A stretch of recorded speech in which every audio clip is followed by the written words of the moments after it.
Are men better at selling than women? Find out on today's Authentic Selling TV. In honor of Women's History Month, we're going to talk a little bit about women and how they entered into sales roles.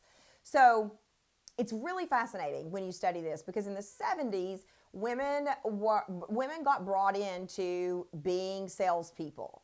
And what's really interesting, but not a surprise, is they were brought in to do ads like for Virginia Slim cigarettes, or for vacuum cleaners, or for nail polish. But they weren't given, big accounts, machinery accounts. By the way, as one of the only women who sold lumber when I started, being a woman in a male-dominated field can be a money maker. So that's kind of how women entered into sales. Men who were in charge saw our place as, okay, we'll let these women sell housekeeping things, or we'll let them sell things that other you ladies buy. And that's how we cut our teeth on selling. But eventually, some things became clear about the way women sell versus the way men sell. And we're going to talk about that in just a second. I do want to acknowledge, in honor of Women's History Month, that there's still, like with anything, there's bias out there. I believe it was Harvard or Stanford, it might have been Stanford, did a study. And they had a room full of college students. And they sent out a resume to college students. And they gave, everybody in the room got the same resume, the exact same resume, with one difference. The only difference was the name at the top of the resume.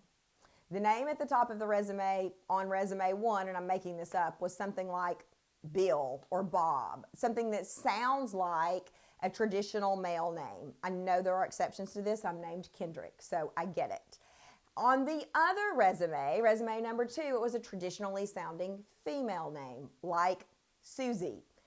I know a man can be named Susie. I get it. And this study was done just between people who identify as male and female, so I realize that there is more to this conversation here. But here's what's fascinating. They polled these students. These people had the exact same experience, the exact same resume, minus the name. And the majority of people said, yeah, they'd hire Bill. Bill was a cool guy, looked like he was experienced, looked like he could get the job done based on the resume. Might even go out and have a beer with Bill, because Bill looked cool. Susie didn't fare so well. Majority of the students, this was a mixed audience, both men and women in this audience, said, yeah, I don't know about Susie. I don't know if she could do this job. I don't know if I could trust Susie. I don't know if I could want to go hang out with Susie and have a beer. The only difference was the name at the top of the resume. So that tells us a lot. That tells us a little bit about unconscious bias, right? Tells us a little bit about, isn't this fascinating? But what it also tells us is men and women do things differently. We're wired differently. Now, are there exceptions to this? Abso-freaking-lutely. Yes, but our brains are wired differently. So there's a great doctor who's done a lot of research on this, and one of the things that she talks about is the differences in the way men and women get what they want, and the differences in the way men and women sell. And traditionally, not always, but traditionally, men sell and have success selling in a way that we see often in the online world. Aggressive, sometimes using guilt, sometimes being forceful, even a little bit of confrontation. Men seem to, again, not saying as a whole, but men seem to thrive there. I had a doctor or a boss say to me one time, if you haven't been thrown out of an office, you're not selling. Well, my mama didn't teach me to get thrown out of offices. I don't want to cause that much friction in a relationship. It feels terrible to me. Now, in contrast, women have verbal processors on both sides of their brain. So that is a physiologic thing that is different. Men have verbal processors on one side of their brain. Women have verbal processors on both sides of their brain. We sell through relationships.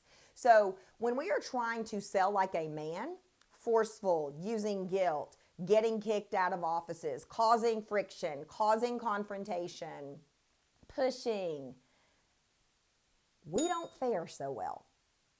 But when we're able to build relationships, when we're able to listen using both sides of the verbal processing centers on our brain, we actually fare very well at selling. And in some cases, sell better than men. So I think that it is important to say, who's the better what sex is better at selling? I don't know. Depends on the environment, depends on who you're selling. I don't know that one's better than the other, but we sell differently. And traditionally, and if you go to Barnes and Noble, you'll see this, the only people that we've had to learn from are men.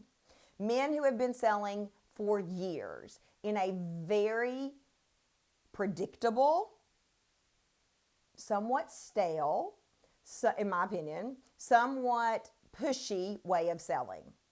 And that's fine. If that works for you, I doubt you're watching this right now. But I don't want to sell like that. And I didn't have decades of top performing sales experience selling like that. I used my natural born gifts, my personality to form relationships, to listen to what people are saying, to build up on the conversation, and created an entirely new process. And for a while, we called it Sell Like a Woman. I even went on Steve Harvey and talked about sell like a woman.